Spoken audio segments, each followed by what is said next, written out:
السلام علیکم۔ وعلیکم السلام ورحمۃ اللہ۔ جی شہزاد بھائی۔ جی یہ عورتوں کے نماز کے متعلق پوچھنا ہے کہ گھر میں تو جو اگر وہ پڑھتی ہیں تو مطلب ایسے ہی پردہ رہتا ہے، تو اس میں تو جیسے مرد پڑھتے ہیں ویسے پڑھنے میں کوئی مشکل نہیں ہوتا، مطلب رکوع سجدے وغیرہ میں، لیکن جو باہر اگر پارک میں باہر ایسا جگہ کھلے میں پڑھنا پڑ جائے تو ویسے میں جو حنفی حضرات بولتے ہیں کہ پردہ کا زیادہ خیال رکھنا چاہیے، تو وہاں پہ پھر وہ فرق کرتے ہیں کہ رکوع اور سجدے میں پروپر طریقے سے نہیں ہونا چاہیے، وہ کس طرح سے کرنا چاہیے؟ چاہے پارک میں ہوں یا کہیں پر بھی ہوں، بہرحال ایک عورت کھلی جگہ پر تو نماز نہیں پڑھے گی، جہاں پر بہت سارے لوگ ہوں وہاں پہ نماز نہیں پڑھے گی۔ ہاں، اپنے آپ کو پردہ میں کر کے اگر کوئی شکل نہیں دکھ رہی ہے کہیں دوسری جگہ پر نماز پڑھنے کی پردے میں، تو بہرحال نماز کو بے وقت تو نہیں کرے گی، لیکن اپنے آپ کو پورے طور پر پردے میں کر کے نماز پڑھے گی۔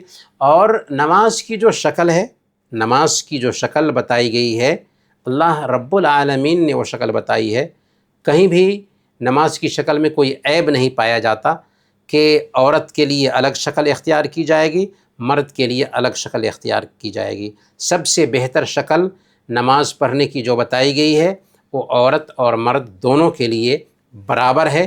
اپنی طرف سے ہم کوئی نئی شکل نہیں نکال سکتے شریعت میں، وہی شکل ہوگی جو شکل اللہ کے نبی صلی اللہ علیہ وسلم نے بتائی ہے۔ صحیح بخاری کی روایت ہے، صلو کما رأیتمونی اصلی، ویسے ہی نماز پڑھو جیسے تم نے ہمیں نماز پڑھتے ہوئے دیکھا ہے۔ اللہ کے نبی صلی اللہ علیہ وسلم ہم سب کے لیے آئیڈیل ہیں۔ اگر وہ ہمیں مردوں کی نماز کے خلاف عورتوں کی نماز کا طریقہ بتائے ہوتے تو بہرحال ہم اس کو فالو کرتے، لیکن اللہ کے نبی صلی اللہ علیہ وسلم نے مردوں اور عورتوں کی نماز میں فرق کیفیت کے اندر نہیں بتایا، لہذا ہم ویسے ہی نماز پڑھیں گے جیسے اللہ کے نبی صلی اللہ علیہ وسلم کی نماز ہے، چاہے کہیں بھی ہوں۔ تو شیخ کھلے میں جہاں پہ غیر محرم بھی ہیں اور ٹائم ہو گیا کوئی مطلب اور یہ دکھ نہیں رہا کوئی طریقہ، اور تو وہاں پہ عورتوں کو نماز پڑھنا چاہیے یا پھر بعد میں پڑھنا چاہیے جب ایسا موقع ملے؟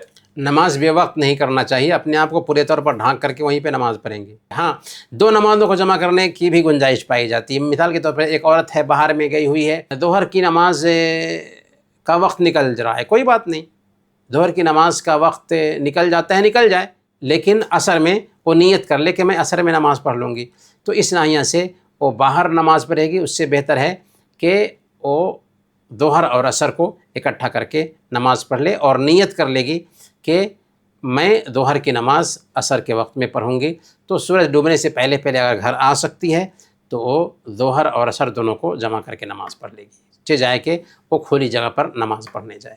جی۔